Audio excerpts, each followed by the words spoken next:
ఇర్మియా అంటున్నాడు, హృదయం అన్నిటికంటే కూడా మోసకరమైందండి. అది ఘోరమైన వ్యాధి కలిగి, దాన్ని గ్రహింపగలిగినోడు పాస్టర్ గారు కొన్ని విషయాల్లో ఆయన గతంలో మరి కొంత వైద్యం నేర్చుకొని పరిచర్య చేస్తున్నాడు. ప్రభు యొక్క పరిచర్య చేయాలని ఆలోచన కలిగింది. ప్రభు సేవలకు వచ్చాడు. అయితే వైద్య విద్యను విడిచిపెట్టాడు, కానీ వైద్య సహాయం కలవారికి సహాయం చేస్తూ దేవుని యొక్క చిత్తాన్ని బట్టి సాగిపోతుంది.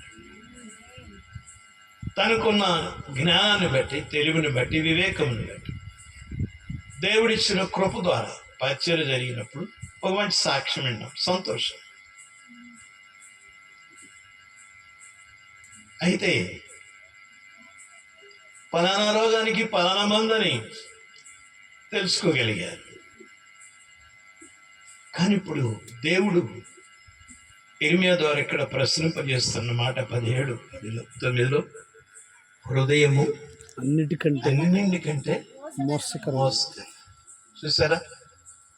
కఠిన హృదయం, బండబారిన హృదయం, దుష్ట హృదయం, చెడ్డ హృదయం, దేవుణ్ణి విడిచిపోయిన హృదయం, దేవుని పట్ల విశ్వాసాన్ని కోల్పోయినటువంటి హృదయం, దేవుడు చెప్పిన మాటల్ని నమ్మలేని పరిస్థితికి వచ్చినటువంటి హృదయం, పాపం అనేది మరలా ప్రవేశించిన హృదయం, కఠినపరచబడి మరలా ఏమైపోతున్నారు? ఇది కొంచెం ఆలోచన చేయమని ప్రభు ప్రేమతో మనం చేస్తున్నాం.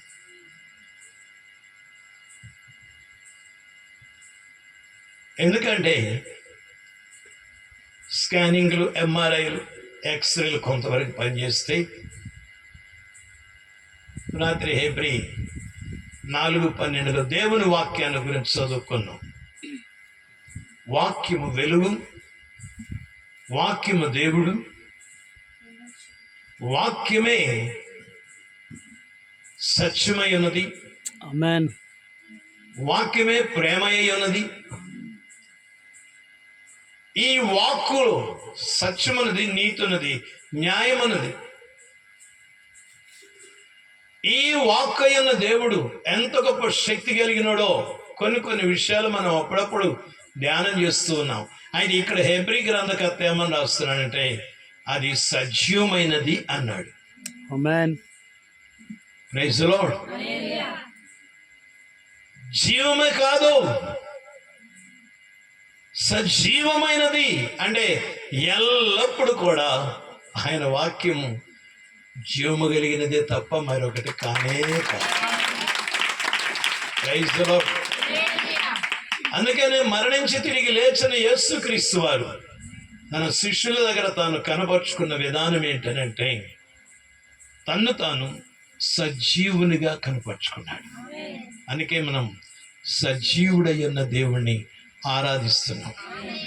మరణము లేని ప్రభువుని మనం ఆరాధిస్తున్నాం. మనకి జ్ఞానము, తెలివి, వివేకమునిచ్చే వాక్యమైన దేవుణ్ణి మనం ఆరాధిస్తున్నాం. మనం ఆరాధించే మన దేవుడు జీవము కలిగిన దేవుడు, సత్య దేవుడు, నీతి గల దేవుడు, మహిమ గల దేవుడు, ప్రభావము కలిగిన దేవుడు, బలము కలిగిన దేవుడు. Praise the lord. అందుకన్నాడు సజీవము కలిగినదై, సజీవమై, రెండవది బలము కలిగినదై. ఎందుకంటే లోకములో దుష్టుడు బలవంతుడే. కానీ యోహాన్ అంటాడు తన పత్రికలో, మొదటి పత్రిక 4:4 అంటాడు, లోకములో ఉన్నవానికంటే మీలోనున్నవాడు గొప్పవాడు. దేవుడు ప్రేమ అయి ఉన్నాడు. ఆ ప్రేమ అయి ఉన్న దేవుడు మనలోకి వచ్చి తన గొప్పతనాన్ని మనకి తెలియచి చెప్తున్నాడు. లోకములో ఉన్నవాడు కపట ప్రేమను చూపిస్తే, దేవుడు మనకి నిజమైన ప్రేమను చూపించాడు. Praise the Lord. మనం పాడబడుకునేటప్పుడు అంటాం కల్వరిలో ఆయన చూపించిన ప్రేమ ఎలాంటి ప్రేమ? నిజమైనది వీడువనిది ప్రేమించుని స్నేహం కల్వరిలో చూపిన ఆ సిలువ స్నేహం నా యేసుని స్నేహం. హల్లెలూయా. కల్వరిలో క్రీస్తు చూపించిన ప్రేమ ఏం ప్రేమ? కపట ప్రేమ, అబద్ధ ప్రేమ, వేషధారణ ప్రేమ, నటించే ప్రేమ. ఎందుకంటే ఇప్పుడు చాలా మంది యేసు ప్రభు పోర్షన్కి వచ్చి చాలా మంది పాస్టర్స్ కూడా ఆ గుడ్ ఫ్రైడే రోజు వచ్చేటప్పటికి కొర్రాలతో కొట్టించుకొని సినిమా మోసుకుంటూ పోయి నిజంగా పడిపోతున్న వాళ్ళు చాలా మంది ఉన్నారు. సినిమాల్లో నటించే వాళ్ళందరినీ మనం యాక్టర్స్ అంటాం. ఈ దేవుడు నటించే యాక్టర్ కాదు, మామూలు డాక్టర్లు ఉన్నారు, కానీ ఈయన పరమ వైద్యుడు.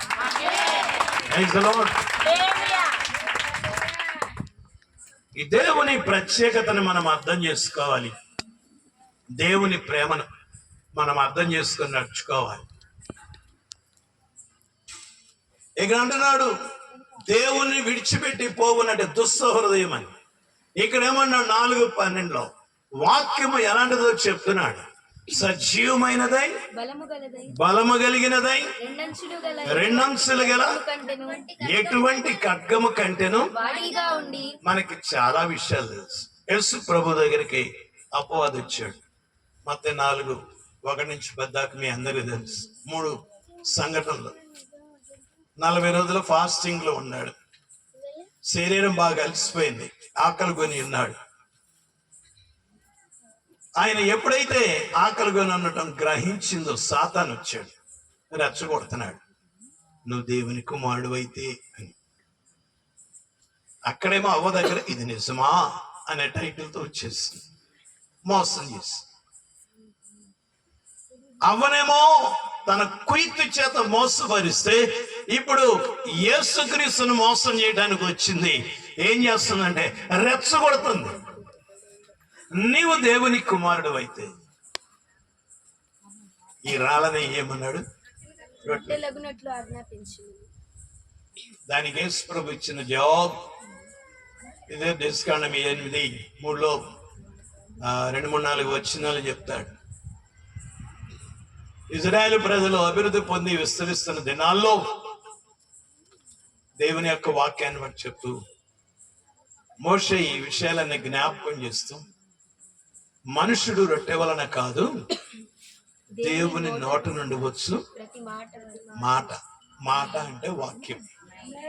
దేవుని నోట నుండి వచ్చే వాక్యం మన జీవితాలను బ్రతికిస్తుంది, మన జీవితాన్ని జీవింపజేస్తుంది. అందుకనే దావీదు అంటాడు, నీ వాక్యం నన్ను బ్రతికించింది, బాధలలో నాకు నెమ్మది. అంటే ఆయన వాక్యాన్ని మెడిటేట్ చేసే కొద్దీ, ఆ వాక్యముతో సహవాసం చేసే కొద్దీ, వాక్యమైన దేవుడు తనతో మాట్లాడే కొద్దీ తన యొక్క జీవితంలో తప్పుడు నిర్ణయాలు తీసుకోకుండా ఒక మంచి నిర్ణయాన్ని తీసుకొని వెళుతూ ఆయన జయం పొందుతూ, అంత శోధనలో, శ్రమల్లో, కష్టాల్లో కూడా తాను దేవుని వాక్య పద్ధతులు వెళ్ళి జయం పొందిన వ్యక్తి దావీదు. Praise the lord. ఎందుకంటే తను ఎక్కడికి వెళ్ళినా గాని అతడు సుబుద్ధి కలిగి నడుచుకున్నాడట. Praise the lord. ఏ బుద్ధి? సుబుద్ధి. మంచి బుద్ధి, దుర్బుద్ధి కాదు. దుర్బుద్ధి అంటే చెడగొట్టేది, సుబుద్ధి అంటే మంచిది, మనల్ని బాగు చేసేది. దేవునికి స్తోత్రం.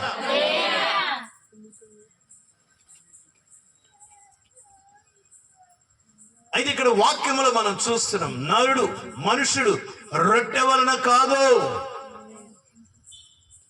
దేవుని నోట నుండి వచ్చు ప్రతి ఆ కొటేషన్ తీసుకున్నాడు, ఆ వాక్యం తీసుకున్నాడు యేసుక్రీస్తు వారు. ఆయన వాక్యం అనే ఆత్మ ఖడ్గాన్ని అపవాది మీద ప్రయోగం చేశాడు. ఇప్పుడు చెప్తారా ఆమె చేశాడా చేయలేదా? ఆ? మరి ఎందుకు చెప్పలా ఆమె?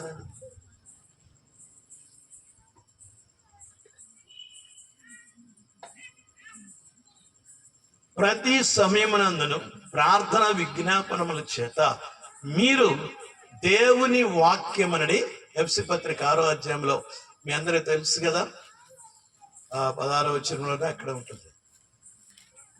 ఎన్నో వచనం అది? ఎఫ్సీలకు రాసిన పత్రిక 6వ అధ్యాయంలో మనం చూస్తూ ఉంటే 17వ వచనం, మరియు రక్షణను శిరస్త్రాణమును దేవుని వాక్యమును చూడండి, వాక్యానికి ఏం పేరు ఉంది? ఇంకోటి ఆత్మ ఖడ్గం. అంటే ఈ ఖడ్గము ఆత్మ సంబంధమైనది. అందుకే అంటాడు శరీరము కేవలము నిష్ప్రయోజనము కానీ ఆత్మయే జీవింపజేస్తుంది అని చెప్పిన యేసు అంటాడు, నా మాటలు ఆత్మీయును జీవమునై ఉన్నాయి అంటాడు. Praise God. దేవుని నోట నుండి వచ్చే ప్రతి మాట కూడా ఆత్మ సంబంధమైనది. ఇప్పుడు ఈ ఆత్మ ఖడ్గాన్ని తీసుకున్నాడు, యుద్ధం చేశాడు. యుద్ధములో అపవాది ఓడిపోయినాడు. పారిపోవచ్చు కదా, మళ్ళా వచ్చాడు. ఆ యొక్క దేవాలయం యొక్క శిఖరానికి తీసుకొని పోయాడు. ఇక్కడి నుంచి దూకితే ఏం మాట్లాడే పైకి ఎక్కించిన తర్వాత ఇక్కడి నుంచి దూకంటే ఈరోజు పెద్ద పెద్ద అంతస్తుల మేళ్ళెక్కి చాలా మంది దూకటం నేర్చుకున్నారు. దూకిన వాళ్ళు ఏమవుతారు? తలకాయ పగిలి, మెడకాయ ఇరిగి, కాళ్ళు ఇరిగి, చేతులు ఇరిగి, నడుములు ఇరిగి, చివరికి ప్రాణం కదా. ప్రమాదవశాత్తు పడి ప్రభువా నేను జారి పడుతున్నాను కరెంట్ అంటే ఆ ఆత్మరక్షణ పడుద్ది.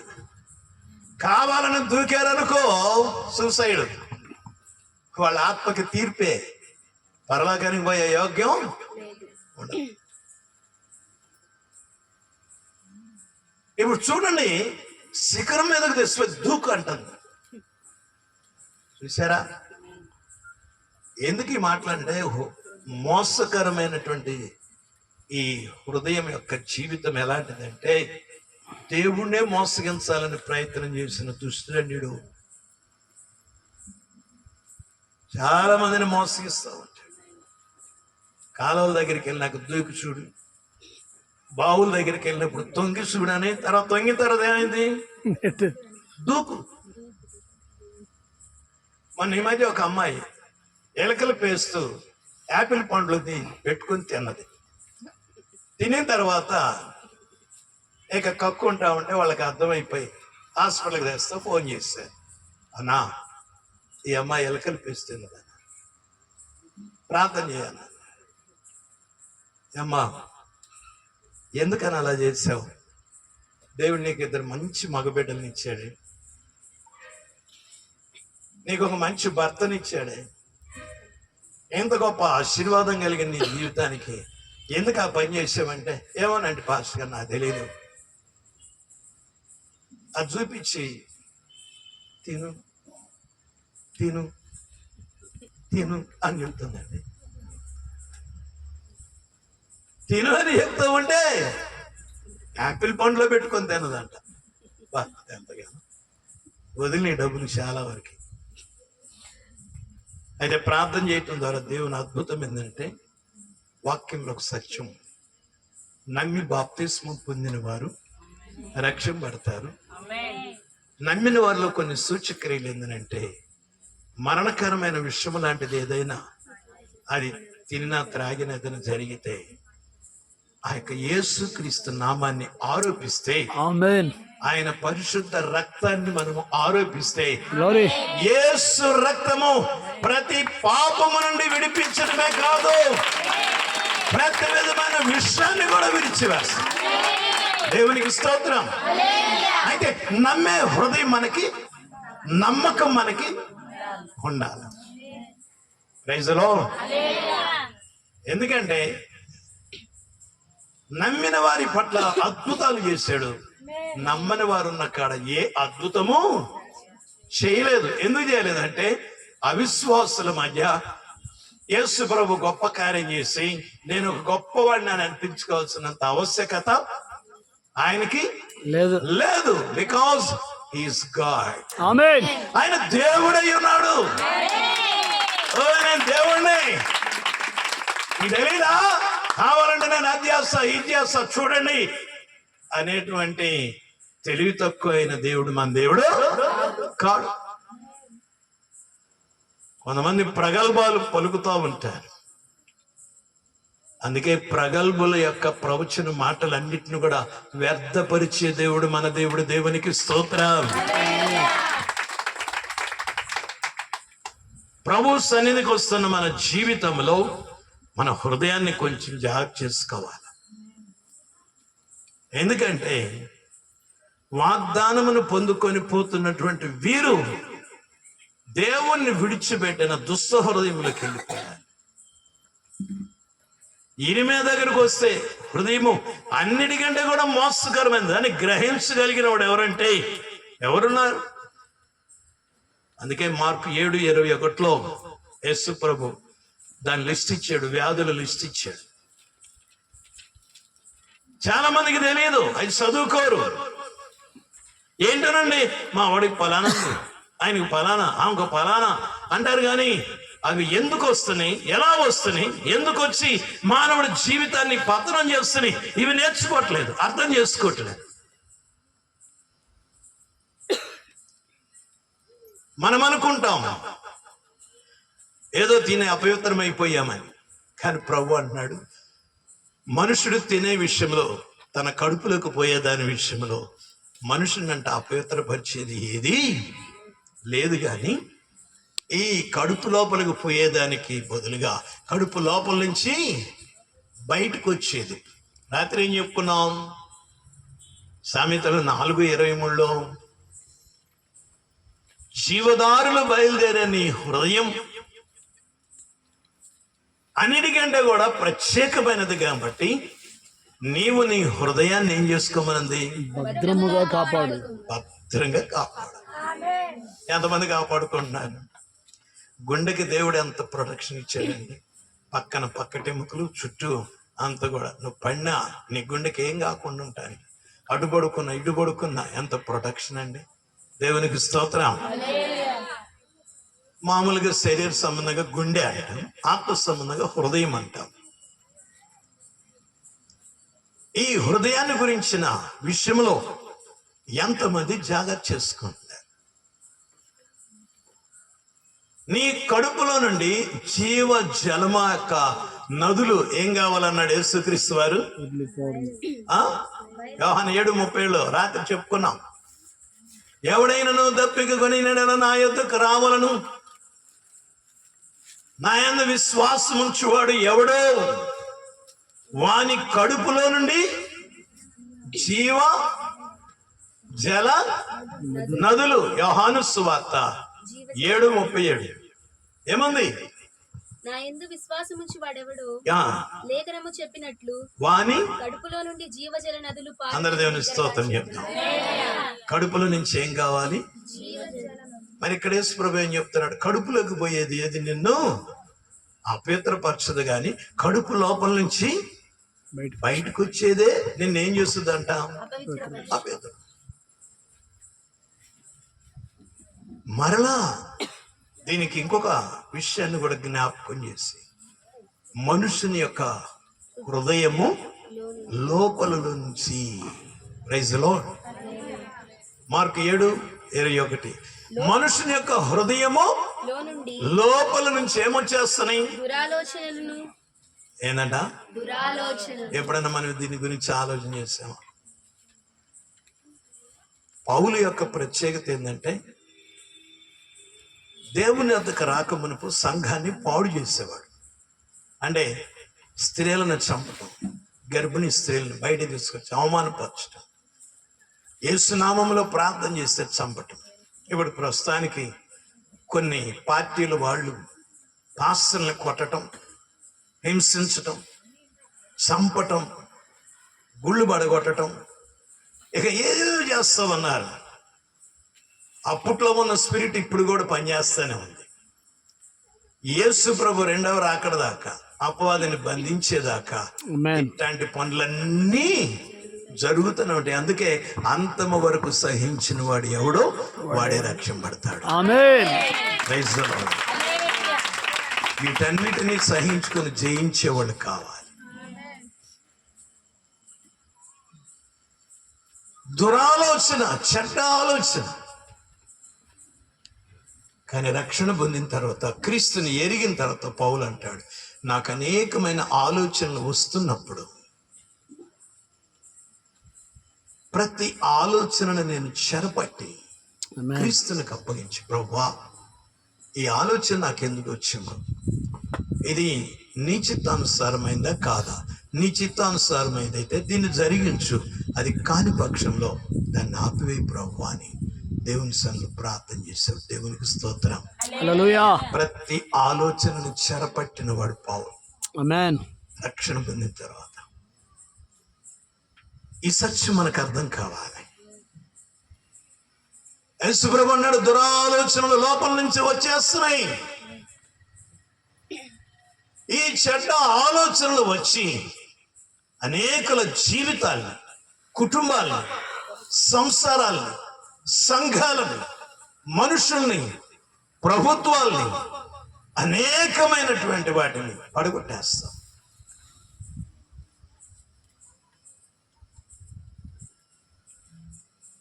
ఈ లోకములో ఉన్న వాటికి అధిపతులు ఉండాలి, అధ్యక్షులు ఉండాలి, ఆలోచనకి మంత్రులు, అందరి అన్ని విధాలుగా ఉండాలి. కానీ దేవునికి ఇలాంటి వాటితో ఏమి సంబంధము లేదు. ఆయనే ఆలోచనకి కర్త.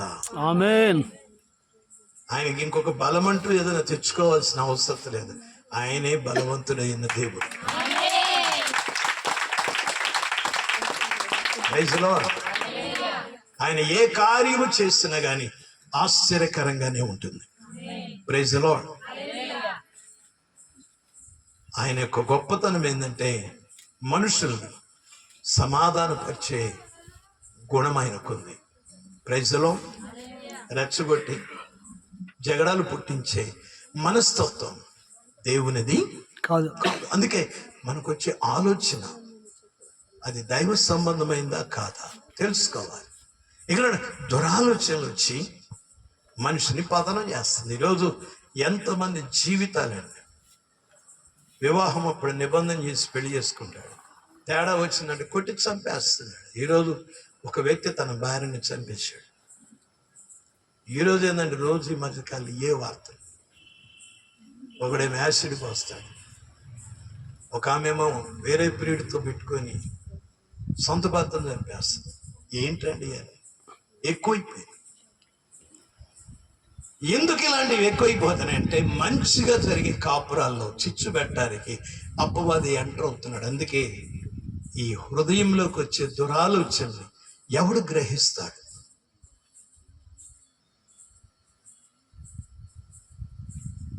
అందుకే అన్నాడు 7:21 దురాలోచనలు, జారత్వములు, జారత్వం అని అంటే పెద్దలు నిర్ణయించిన కుటుంబము, బంధువులు అందరూ సంఘ సమక్షంలో పరిశుద్ధంగా వివాహం చేసుకునే వివాహం దేవుని యొక్క ఏర్పాటు. దేవునికి స్తోత్రం. ఇలా కాకుండా మానవుడు తన కోరికలు తీర్చుకోవటానికి లోక సంబంధమైన పద్ధతులు వెళ్ళిపోతే వివాహం కాకమునుపు చేసే పాపాన్ని జారత్వం అన్నాడు. వివాహం అయిన తర్వాత వేరొకరితో కలిసి చేసే పాపాన్ని వ్యభిచారం అన్నాడు. ఎంతమంది గ్రహిస్తున్నారు?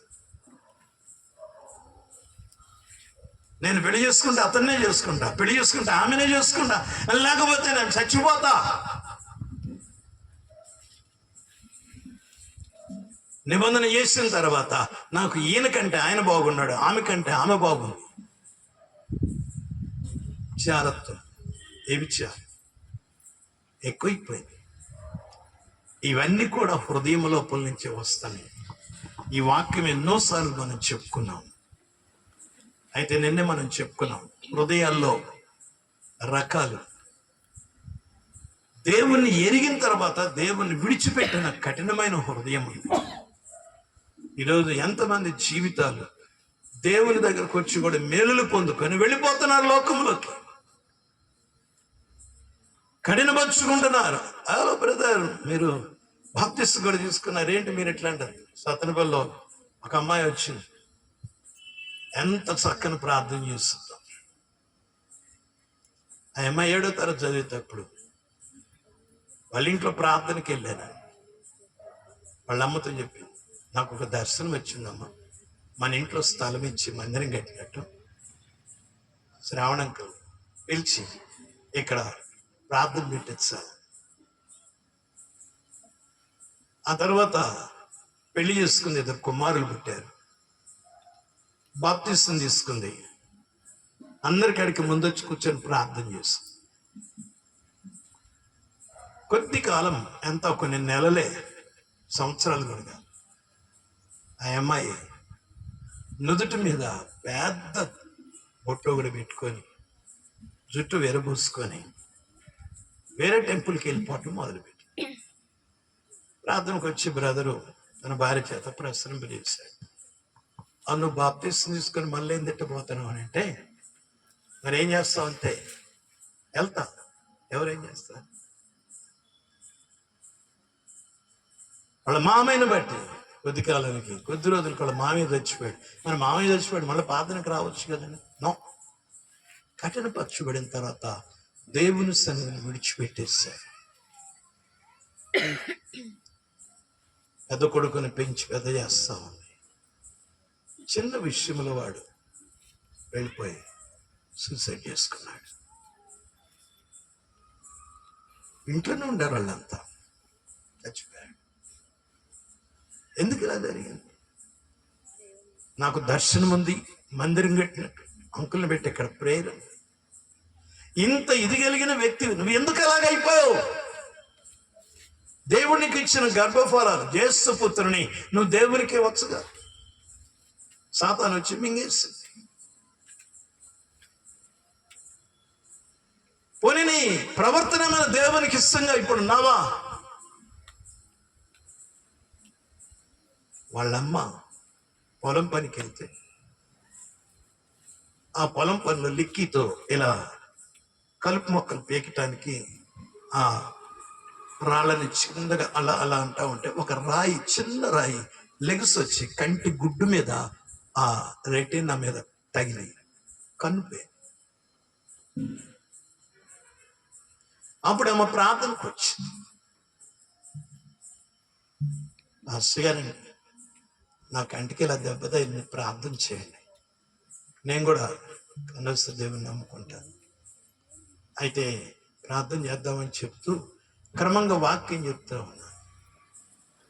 2 కన్నులు కలిగి నరకములు పోయకండి, 2 చేతులు కలిగి నరకములకు పోయకండి, 2 పాదములు కలిగి నరకముల పడదలు వెళ్ళకండి. నువ్వు కుంటివాడమైన పర్ల, అంగహీనుడివైన పర్ల, గుడ్డివాడమైన పర్లేదు, నువ్వు దేవుని రాజ్యంలో జీవములో ప్రవేశించడం నీకు అది మేలు అనే వాక్యం ఎప్పుడైతే చెప్పడం జరిగిందో ఆమె జీవితంలో ఒక గొప్ప మార్పు జరిగి కన్నుపోతే నాకు రక్షణ కావాలి, బాప్తిస్మం. Praise the Lord. అయితే కుమార్తెకి ఎంతో చెప్పింది, వినిపించుకోలే. ఆ కుమార్తెని కేవలం ఆమె అన్నది, నువ్వు దేవుని విడిచిపెట్టావు, నీ చేతులలో నువ్వు చేసిన పనిది. పాస్టర్ గారు నిన్ను ఎంతగా హెచ్చరించాడు, ఎంతగా నిన్ను మరి హెచ్చరించి వాక్యం ద్వారా తెలియచెప్పాడు. ఎందుకు వినిపించుకోలేదు? చేతుల నువ్వు చేసిన పని. కొడుకుని పోగు, మనవుడు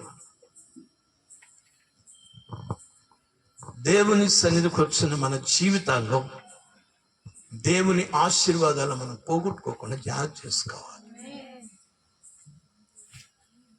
ఎందుకంటే కొందరికి హృదయంలో కలిగేవి అర్థం కాక ఎక్కడికెక్కడికో పోతున్నారు. వాక్యం చెప్తుంది దురాలోచనలు, జారత్వాలు, ఆ తర్వాత ఏముంది? దొంగతనాలు, ఆ? దొంగతనములను ఏం దొంగతనాలు?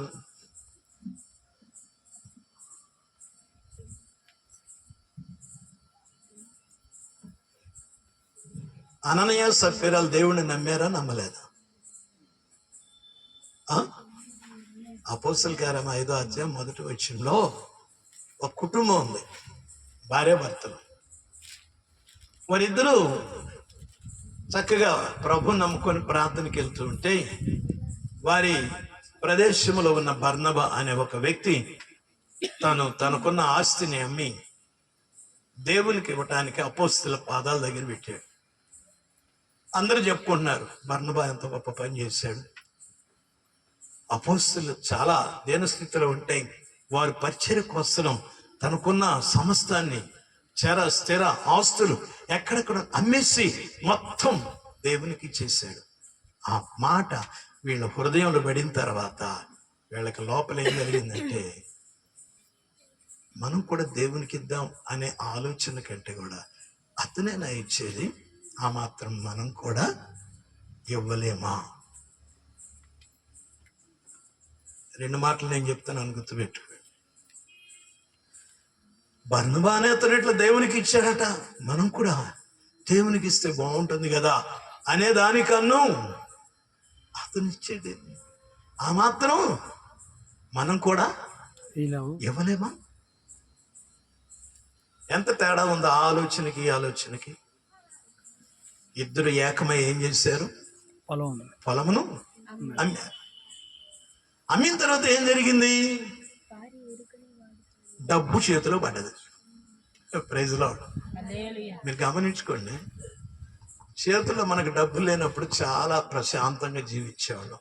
ప్రభా ఈ తిండికి నాకు, ఈ బట్టకి నాకు, నా కుటుంబానికి ప్రభా అని అడుక్కుంటా దేవునిపై ఆధారపడే దినాల్లో నెమ్మది కలిగి బ్రతికేవాళ్ళు. కానీ ఇప్పుడు ఒక్కసారిగా అంత డబ్బు వచ్చి చేతులు పడేటప్పటికి ఆ ధనం చూడగల వాళ్ళకి లోపల ఒక అపేక్ష పుట్టిందంట.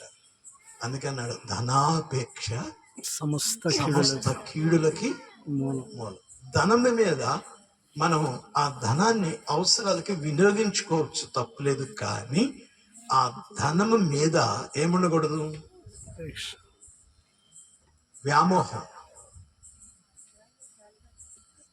ఇంగ్లీష్లో లస్ట్ అంటే చెడ్డ కోరిక. ధనము మీద చెడ్డ కోరికలు పుట్టకూడదండి. అందుకే ధనాపేక్ష సమస్త కీడులకు. డబ్బు పడంగల మైండ్ మారిపోయింది. చూసారా ఎంత మోసం చేసుకున్నారండి ఇద్దరు? పేతురు దగ్గరికి తీసుకొచ్చారు. మొదటిగా భర్త వచ్చాడు, తీసుకొచ్చాడు, ఇచ్చాడు. మేము కూడా పొలం అమ్మేమండి. అయ్యగారు, అపోస్తలుడైన పేతురు గారు వందనాలు. నేను నా భార్య మేము కూడా దేవునికి ఇద్దామనుకున్నామండి, పొలం అమ్మాం, ఆ డబ్బులు తెచ్చాము, ఇదిగో అని అంటే, సరే మంచిది అక్కడ పెట్టుపో అన్నది బాగానే ఉండేది. అయితే ఆయన తెచ్చిన ధనము, ఒక పొలాన్ని అమ్మితే వచ్చిన ధనము, అది తేల్చుకుంటే, అది పోల్చుకుంటే చాలా తక్కువగా. దానికి వెంటనే అపోస్తలుడైన పేతురు తను ఇచ్చిన ప్రశ్న ఏంటంటే, ఇంతకేనా? అవును అంతే. వెంటనే అన్నాడు, ఎందుకు మీరు ఇట్లా దేవుని విషయమై అబద్ధం ఆడుతున్నారు? దేవునికి ఇచ్చే విషయంలో ఎంత అబద్ధం ఆడుతున్నారు? ఏమండి తను చెప్పించాడా? ఏమండి, ఏయ్ నువ్వు నరకానికి పోతారా, నాశనం అయిపోతారో, సస్తావరా అన్నాడా? ఏం మాట్లాడాల? ఎందుకు మీరు ఇలా దేవుని విషయంలో ఎందుకు ఇలా సత్యంగా నడుచుకోకుండా అబద్ధంగా నడుచుకున్నారు అంటాను ఉన్నాడు. అంతేనండి. ఏమైపోయిందండి? అననే ఏమైపోయాడు? ఆ మాటలు విని పడి ప్రాణం విడిచాను. కింద పడి ప్రాణం విడిచాడు. ఈ రోజులో సిపిఆర్, ఓపిఆర్ ఏమిటది? APP severe. చచ్చిపోయిన వ్యక్తిని కొన్ని నిమిషాల దాకా గుండె కొట్టుకుంటానే ఉంటుందంట. ఒకవేళ దేవుని కృప ఉంటే కదా 4 గుద్దులు గుద్దితే గుండెల మీద చచ్చిపోయినాడు ఏమవుతాడు మళ్ళా? మరి అప్పుడు పాపం వైద్యం లేదుగా. పేతురు గారు కూడా కనీసం తన నోటి వాక్కుతోనైనా బతకటానికి కానీ ఏమీ చేయలే. ఆయన దగ్గర పరిచారకులు వచ్చి అతన్ని మోసుకొని వెళ్ళిపోయి కనీసం ఇంటికి కూడా కబురు పెట్టకుండా సమాధి చేసేసారు. వచ్చారు. అలా వచ్చారో లేదో అమ్మగారు వచ్చింది. ఆమె కూడా వచ్చి ఏం చేసిందంటే ఆమె ఇంటికాడ ఆలోచన చేసింది, ఏంది అయ్యగారు పోయి ఎంతసేపు అయింది ఇంకా రాలేదు, ఒకవేళ అక్కడ ఏమన్నా తేడా వచ్చిందేమో, ఎందుకని మంచిది అని మళ్ళీ కాస్త తీసుకొని ఒకవేళ అంత కాదు అంటే ఇంత ఇద్దాములేదు. అసలు ద్రవ్యము వాళ్ళ చేతిలో ఉండంగా మేము ఇంత ఇద్దాం అని నిర్ణయం తీసుకొని, అయ్యా మేము పొలం అమ్మాం, ఒక 15% 20% ఇంత ఇద్దాం అనుకున్నాం అనుకొని తీసుకొచ్చి ఇస్తే తప్పేమి లేదు. పొలాన్ని అమ్మాం. అక్కడ ఎన్ని మాటలు పలికితే పేతురు గారు ఇంతకైనా అనాల్సి వచ్చింది.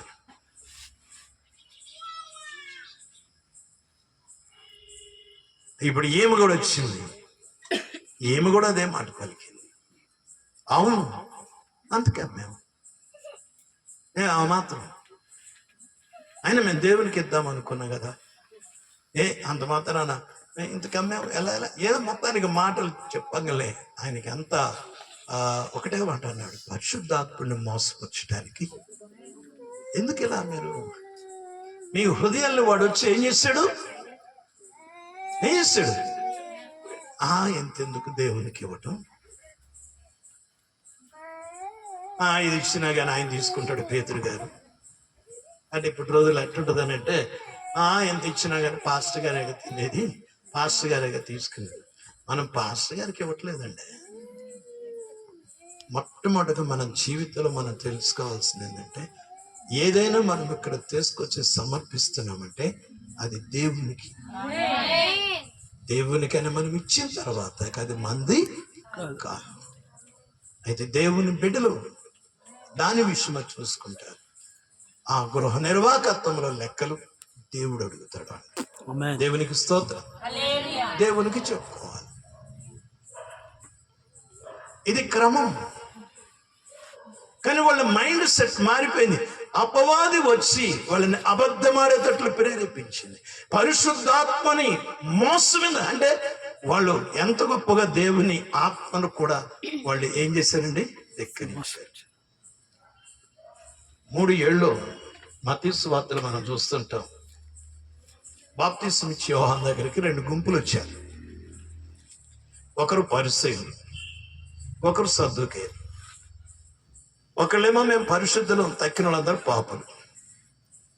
సద్దూకయ్యులు అంటారు వీళ్ళేందో బాగు చేస్తారు కానీ అసలు లక్ష్మణుడు మళ్ళీ ఆడ తిరిగి బతుకుతాడు, పునరుద్ధానం లేదు.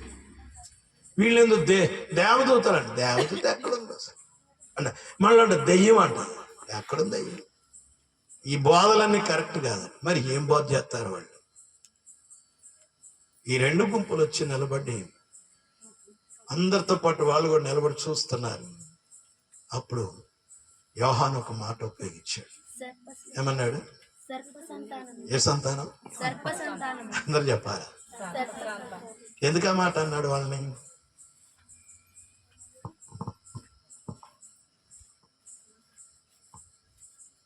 యేసు ప్రభు కూడా అన్నాడు, సర్పములారా సర్ప సంతానం. ఎందుకన్నాడు?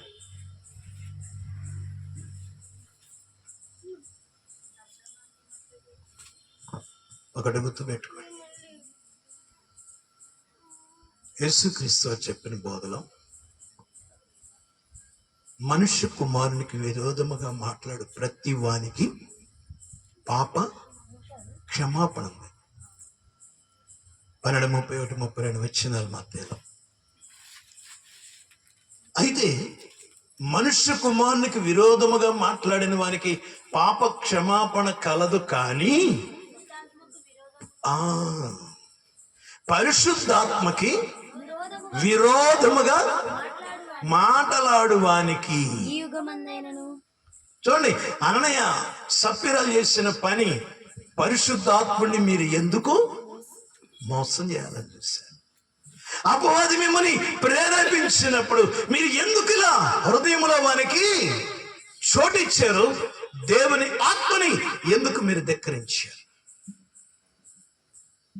పరిశుద్ధాత్మకు విరోధముగా ఎవడైనా సరే మాట్లాడితే వాడికి అప్పుడున్న యుగం గురించి ఇప్పుడున్న యుగం గురించి 2002 యుగాలు అయిపోయింది.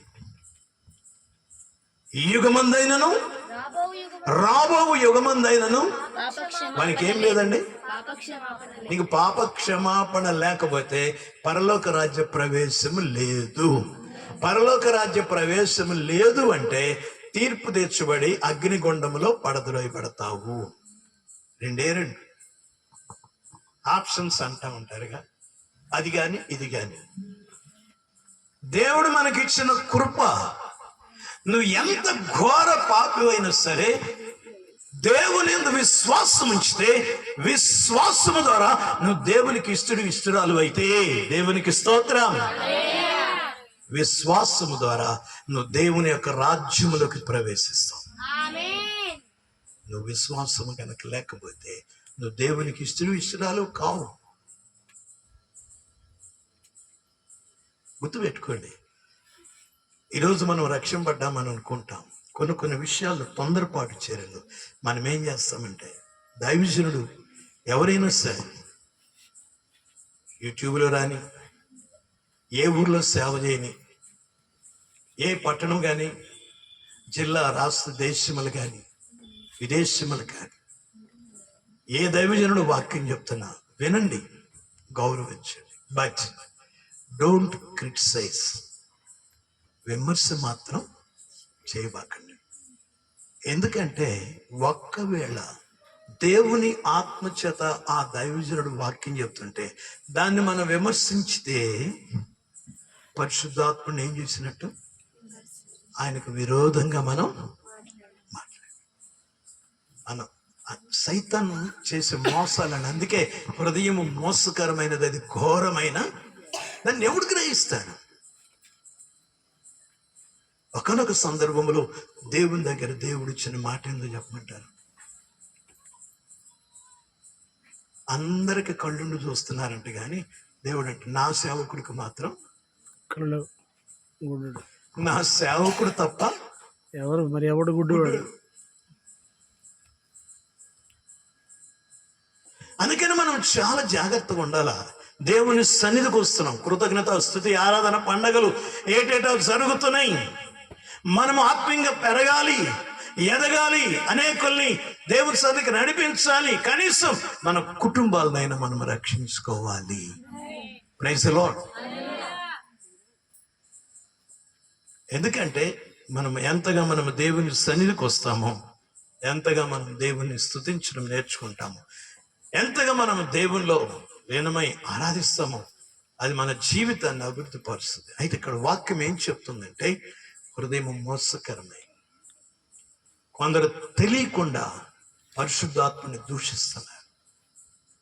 అందుకనే దొంగతనాలు అని అంటే ఏదో ఎవడింటికో పోయి దొంగతనం చేస్తే ఆ దొంగతనం వేరు, అది పోలీసు వాళ్ళు చూస్తారు, పట్టబోయి కొట్టి లోపలేస్తారు, కోర్టుకు తీసుకుపోతారు, శిక్ష వేస్తారు, పెనాల్టీ వేస్తారు. అదొక టైప్ శరీర సంబంధమైన దొంగతనాలు. అందుకని ఆవిడ రాసిన మాటల్లో కొన్ని మాటలు, లెమ్యూలకు చెప్పిన మాటలని 30 సామెతల్లో ఉంటుంది, 6-7 వచనాల్లో. అయ్యా, నేను చనిపోకమునుపు 2 మనవులు అడుగుతున్నా, 2 నాకు దయచేయి. 1, నన్ను ఐశ్వర్యవంతునిగా చేయబాకు, కనీసం దరిద్రునిగా కూడా నన్ను చేయబాకు. మరి ఏం చేయాలి? ఏం లేదు. నేను ధనవంతుడినైతేనేమో ఇదంతా నాది కదా అని చెప్పి యెహోవా ఎవడు అని అంటానేమో. ఒకడు బీదోడైపోయాడు అనుకోండి, దొంగతనం చేసి బతుకు సాగించుకోవాలి. అప్పుడు నేను ఇశ్రాయేలుని అయ్యండి దొంగతనం చేస్తే నేను నామానికి ఏం తీసుకొచ్చి పెడతా నేను? అవమానం. అందుకని నన్ను ఐశ్వర్యవంతుడిని చేయవాలి, దరిద్రుడిని చేయవాలి. అయితే నన్ను నాకు కావలసిన తగినంత ఆమేన్. అందరూ గ్లోరీ. సంతోషంతో జీవిస్తారు. ఇది అంత తింటామండి మనం. మన సత్తెనపల్లిలో డబ్బులు ఇవ్వమంటే డబ్బులు లేదంటే కానీ తినమని చెప్పారంట క్యాన్వాస్లో. ఎలక్షన్ వాతావరణం కదా, ఎక్కడ చూసిన బిర్యానీ పాయింట్లు రోడ్డు మీద మొత్తం ఊరు మొత్తం స్తంభింపజేశారు, బిర్యానీ పాయింట్లు పెంచారు. ఎంత వండినా కానీ మనుషుడు ఎంత తింటాడండి? ఎంత తింటాడు? మంచి ఎండ దగదగదగ ఎండ కాస్తా ఉంటే పోయి బిర్యానీ పెట్టారు. బిర్యానీ ఎంత తింటాడండి? అర్థం కావాలి మీకు? నిద్రపోతున్నారేంది? చేతులెత్తి స్తోత్రం చెప్పండి. మంచి ఎండలో బిర్యానీ పెట్టారు. బిర్యానీ అంటే ఏందో నాకు తెలియదు, మీకన్నా తెలుసా? చెప్పండి. బిర్యానీ అంటే నాకు తెలియదు, మీకన్నా తెలుసా అని చెప్పండి. తెలుసా అంటే ఏంది బిర్యానీ అంటే? తెల్లన్నానికి కాస్త రంగులు పూస్తే బిర్యానీ. శాకాహార ముక్కలు కాకుండా మాంసాహారం. ముక్కలేస్తే బిర్యానీ. ఎండాకాలం చెమటలు పడుతున్నాయి, చెమటలు దిగజారిపోతున్నాయి, బట్టలు తడుస్తున్నాయి. తినండి తినండి తినండి, ఓట్లు వేయండి ఓట్లు వేయండి, తినండి ఓట్లు వేయండి. ఎంత తింటాడు పాపం? నేను ఈరోజు నామినేషన్ వేస్తున్నా, పండగ మీకు తినండి. ఎంత తింటారు పాపం? అందుకే ఈ భక్తుడు అంటాడు నాకు తగినంత. దీన్ని యేసు ప్రభు ఒకే ఒక్క మాటతో ప్రార్థనలో చెప్పాడు, మా అనుదిన ఆహారం నేడు మాకు. మరి లోకమందున్న మా తండ్రి మాకు కావలసిన అనుదిన ఆహారం నేడు మాకు అని ఉదయకాల ప్రార్థనలు నువ్వు చేస్తే బ్రేక్ఫాస్ట్ ఉంటుంది, మధ్యాహ్నం ఉంటుంది, సాయంకాలం 4 గంటలకు ఉంటుంది, తర్వాత స్నాక్సా స్నాక్స్ ఉంటాయి, మళ్ళీ రాత్రికి 8ంటికి డిన్నరా సపరా చెప్పాలా? డిన్నర్ అని దేన్ని అంటారు? సపర్ అని దేన్ని అంటారు? డిక్షనరీ ఎతికి రేపు చెప్పండి నాకు. దేవునికి స్తోత్రం. మరొకసారి. అయితే దేవుని యొక్క సన్నిధిలో ప్రభు నేర్పించిన పద్ధతిలో మనం వెళ్ళగలిగితే ఈ వాక్యం అనే ఖడ్గముందే అది మనం దుష్టుని జయించటానికి దోహదం చేస్తుంది. యేసు ప్రభు అపవాది మోసం చేయడానికి వస్తే ఉపయోగించిన ఖడ్గం అదే. మనుషుడు రొట్టె వలన కాదు దేవుడు. ఆ యొక్క దేవాలయం శిఖరం నుంచి దూకమంటే దూకితే ఆత్మ వచ్చి కాదు. కాదు కాదు కాదు, దేవదూతలు చేంజ్ చేస్తారు, నిన్ను ఎత్తి పట్టుకుంటారు. 91, 11, 12 వచనాలు బట్టి నీవు వెళ్ళి మార్గమంతట్లో నీ దేవుడైన యెహోవా తన దూతలకి ఆజ్ఞాపించి నీ పాదములకు రాయి తగల అంటే పైన కిందకు దూకితే రాయి తగలదా? అందరు చెప్పాలా? Praise the Lord. పైన కిందకు దూకితే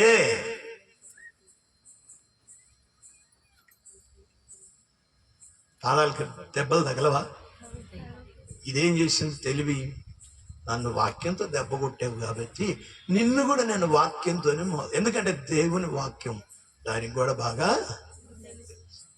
కానీ వాక్య క్రమములో నడవనీయకుండా చేస్తుంది అది దాని ప్రత్యేకత.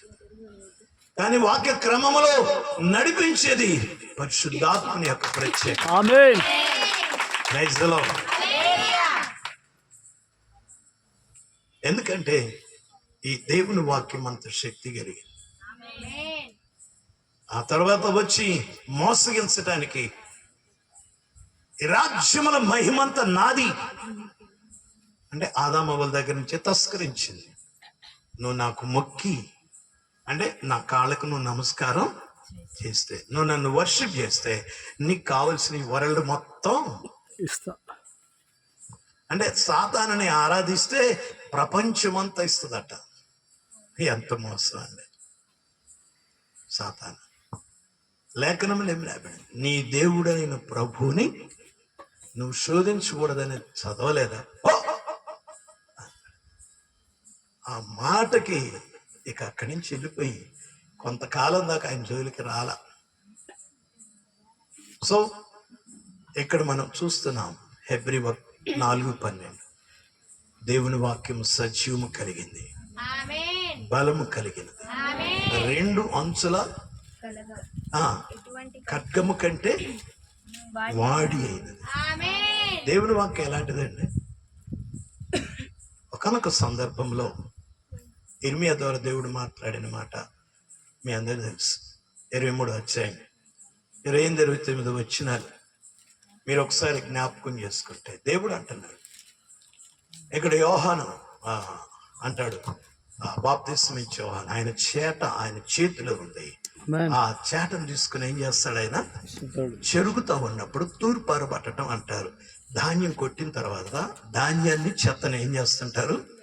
సెపరేట్ చేస్తుంటారు. ధాన్యం కొట్లో పోస్తారు, చెత్తకి ఏం చేస్తారు? నిప్పు పెట్టి కాలుస్తారు.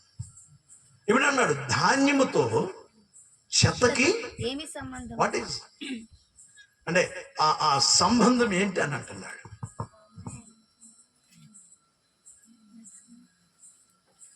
ఆ రిలేషన్ అనేది ఎలాంటిది?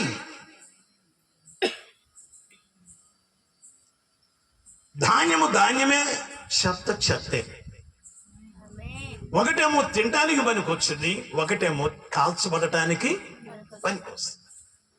ఆ సందర్భంలో దేవుడు వినియోగించిన మాట ఇది. ఆమేన్. నా మాట అగ్ని వంటిది కాదా? అందరి దేవుని స్తోత్రం చేయండి. ఆమేన్. హల్లెలూయా.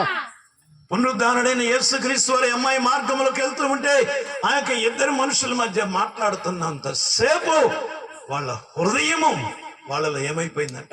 మండింది. మండిపోయింది. ఆమేన్. కొంతమంది అంటా ఉంటారు, ద్వేషం వచ్చి కోపం, నా కడుపు కాలిపోయిందిరా అంట. కాలిపోతే సాగకూడదు. కడుపు కాలితే ఏమైందండి? ఆకలి కాలితే ఒకటి, కోపం వచ్చి కాలితే ఒకటి. కోపం ఏమో ఇతరుల మీద, ఆకలి మీద కాలితేనో లోపల మీద. దేవుడు వీటి గురించి మాట్లాడట్లా. హృదయాన్ని మండించే, హృదయాన్ని కదిలించే, హృదయంలో శక్తినిచ్చే, హృదయంలో ఉన్న దోషములు పరిహరించే మహా గొప్ప శక్తి కలిగినది దేవుని యొక్క వాక్. నా మాట అగ్ని వంటిది కాదా? ఎందుకంటే అగ్ని ఎన్ని రీతులుగా వాడబడుతుంది.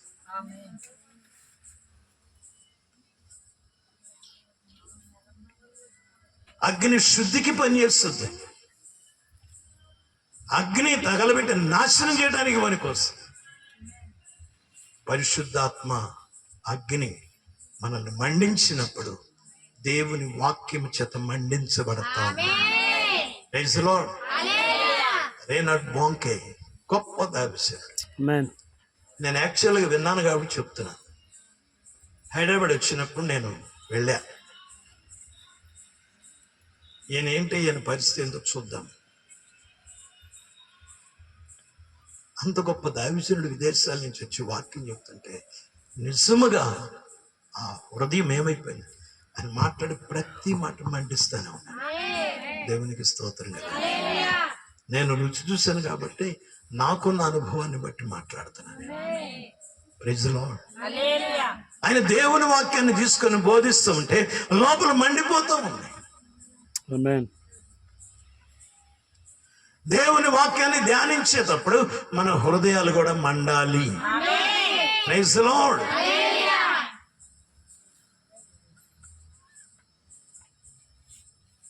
వన్ ఎడ్జ్డ్ స్వర్డ్, ఒక అంచున ఉండే కత్తి వేరు, ఖడ్గం. But it is double edged sword. Amen. 2 అంచులు గల ఖడ్గం. ఖడ్గం ఇది.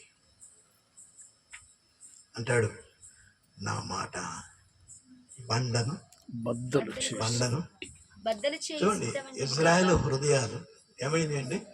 కఠినమైపోయింది. మనం పాడతాం, సిలువలో నాకై కార్చిన యేసు రక్తం. ఆ తర్వాత ఏముంది?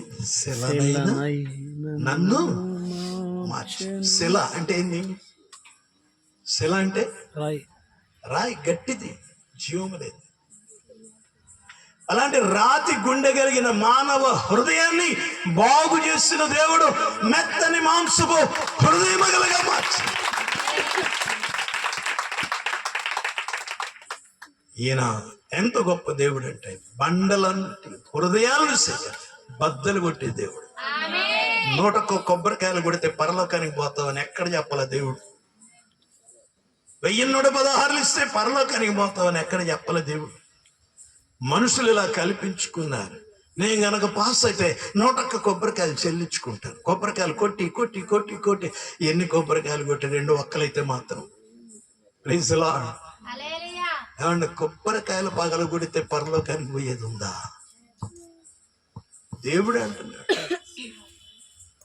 పొట్టేళ్ళని ఇస్తానంటే నాకు అవసరం లేదండి, కోడని ఇస్తానంటే అవసరం లేదు, మీ విస్తారమైన బలులు నాకేలా అంటున్నాడు దేవుడు. ఆమేన్. మరి ఆయనకి ఏం కావాలా?